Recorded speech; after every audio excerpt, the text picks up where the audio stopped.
itu riwayat kesehatan keluarga sebelumnya atau generasi di atasnya. Oke, lanjut. Yang ketiga itu ada data lingkungan. Data lingkungan ini kita mengkaji tentang karakteristik rumah, karakteristik tetangga dan komunitasnya, mobilitas geografis keluarga. Yang keempat, perkumpulan keluarga dan interaksi. Terus ada sistem pendukung keluarga. Oke. Selanjutnya ada struktur peran atau struktur keluarga. Struktur peran ini maksudnya menjelaskan peran dari masing-masing anggota keluarga secara formal maupun informal, baik di keluarga atau di masyarakat. Ini ada poin-poinnya juga, yaitu nilai atau norma keluarga. Yang kedua, pola komunikasi keluarga. Yang ketiga, struktur kekuatan keluarga. Ya, di pengkajian selanjutnya ini ada fungsi keluarga. Fungsi keluarga ini akan membahas tentang fungsi ekonomi. Nah, fungsi ekonomi ini menjelaskan bagaimana sih upaya keluarga untuk pemenuhan kebutuhan sandang, pangan, papan, ataupun pemanfaatan lingkungan rumahnya. Yang kedua ada fungsi mendapatkan status sosial. Di sini menjelaskan tentang upaya keluarga untuk memperoleh status sosial di masyarakat tempat ia tinggal. Yang ketiga ada fungsi pendidikan, yaitu menjelaskan upaya yang dilakukan oleh keluarga dalam pendidikan selain upaya yang diperoleh dari sekolah atau dari masyarakat. Selanjutnya ada fungsi sosial. Di sini menjelaskan tentang hubungan anggota keluarga, sejauh mana anggota belajar tentang disiplin, nilai, norma serta budaya dan perilaku yang berlaku di keluarga atau di masyarakat. Selanjutnya ada fungsi pemenuhan. Fungsi pemenuhan ini yaitu artinya fungsi pemenuhan perawatan atau pemeliharaan kesehatan. Tujuannya itu untuk pengkajian yang berkaitan dengan tugas keluarga di bidang kesehatan. Ya, lanjut, masih ada tentang fungsi religius. Ini menjelaskan tentang kegiatan keagamaan yang dipelajari dan dijelaskan oleh keluarga yang berhubungan dengan kesehatan. Selanjutnya ada fungsi rekreasi, menjelaskan kemampuan dan kegiatan keluarga. Terus ada fungsi reproduksi dan juga fungsi afeksi. Hal yang perlu dikaji yaitu gambaran diri anggota keluarga, perasaan memiliki dan dimiliki dalam keluarga. Selanjutnya ada pengkajian tentang stres dan coping keluarga yang meliputi stresor jangka pendek dan juga jangka panjang. Di sini menjelaskan stresor jangka pendek adalah stresor yang dialami keluarga dan memerlukan waktu penyelesaiannya itu lebih kurang dari 6 bulan. Stresor jangka panjang adalah stresor yang dialami keluarga dan memerlukan waktu penyelesaiannya lebih dari 6 bulan.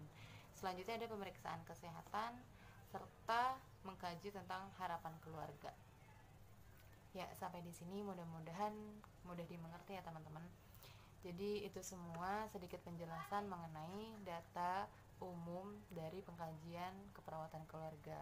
Oke, sekarang kita masuk ke pengkajian keperawatan keluarga di data fokusnya atau pengkajian fokusnya. Ya, yang pertama itu ada pertanyaan kapan pertemuan pasangan, bagaimana hubungan sebelum menikah, terus bagaimana pasangan ini memutuskan untuk menikah. Selanjutnya adakah halangan terhadap perkawinan mereka? Kalau misalkan ada, bisa disebutin tuh satu-satu. Terus bagaimana respon anggota keluarga terhadap perkawinan? Bagaimana kehidupan di lingkungan keluarga asal termasuk orientasi keluarga dari kedua orang tua? Terus siapa orang lain yang tinggal serumah setelah perkawinan? Bagaimana hubungan dengan saudara ipar? Bagaimana keadaan orang tua masing-masing dan hubungan dengan orang tua setelah perkawinan? Selanjutnya ada bagaimana rencana mempunyai anak? Bagaimana lama waktu berkumpul setiap hari? Bagaimana rutinitas baik secara individu kepada suami dan istri setelah perkawinan? Bagaimana pelaksanaan tugas dan fungsi keluarga? Ya, yang kedua ada diagnosis keperawatan keluarga. Ini dapat dirumuskan dari berdasarkan data pengkajian keperawatan keluarga itu sendiri, mulai dari problem, etiologi, dan juga simptom. Biasanya diagnosis keperawatan keluarga ini ada 3 tipe. Yang pertama itu ada diagnosis aktual, yang kedua ada diagnosis resiko, yang ketiga ada diagnosis keadaan sejahtera. Yang mana dari ketiga tipe diagnosis tadi merupakan rumusan dari Nanda. Ya, kita bahas satu persatu ya. Saya contohkan diagnosa keperawatan keluarga aktual. Di sini ada gangguan nutrisi. Gangguan nutrisi kurang dari kebutuhan balita, keluarga dari Bapak R berhubungan dengan ketidaktahuan keluarga mengenal masalah kekurangan nutrisi. Selanjutnya ada diagnosa keperawatan keluarga resiko. Ini menjelaskan sudah ada data yang menunjang tapi belum terjadi gangguan. Semisalnya lingkungan rumah kurang bersih, pola makan yang tidak adekuat, stimulasi tumbuh kembang yang tidak adekuat, dan lain sebagainya. Salah satu contoh ada resiko terjadi konflik pada keluarga Bapak B misalkan berhubungan dengan ketidaktahuan keluarga mengenai masalah komunikasi. Lanjut, yang ketiga ada diagnosa keperawatan keluarga sejahtera atau potensial. Di sini menjelaskan suatu keadaan di mana keluarga dalam keadaan sejahtera sehingga kesehatan keluarga dapat ditingkatkan. Khusus untuk diagnosa keperawatan potensial ini atau yang sejahtera ini belum boleh untuk menggunakan etiologinya. Contoh, potensial terjadinya kesejahteraan pada ibu hamil, ibu M misalkan, di keluarga Bapak R. Baik teman-teman, selanjutnya itu sebelum kita melanjut ke intervensi atau perencanaan keperawatan keluarga, sebelumnya kita harus menyusun skor rumusan masalah dari keperawatan keluarga itu sendiri. Seperti ini. Oke, kita lanjut sekarang ke intervensi keperawatan keluarga. Intervensi keperawatan keluarga itu terdiri dari tujuan khusus, tujuan umum, dan juga kriteria hasil, di mana semua itu merupakan pernyataan yang spesifik tentang hal yang diharapkan dari setiap tindakan keperawatan berdasarkan tujuan khusus yang telah ditetapkan tadi. Sedangkan di bagian implementasi itu adalah sebuah tindakan yang dilakukan oleh perawat kepada keluarga yang berdasarkan perencanaan mengenai diagnosa yang telah dibuat tadi sebelumnya.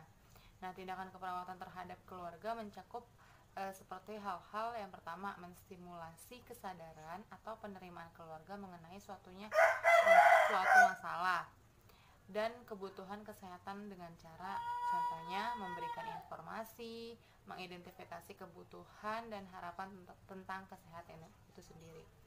Yang kedua, mensimulasi keluarga untuk memutuskan cara perawatan yang tepat dengan cara yang pertama, mengidentifikasi konsekuensi tidak melakukan tindakan. Yang kedua, mengidentifikasi sumber-sumber yang dimiliki keluarga.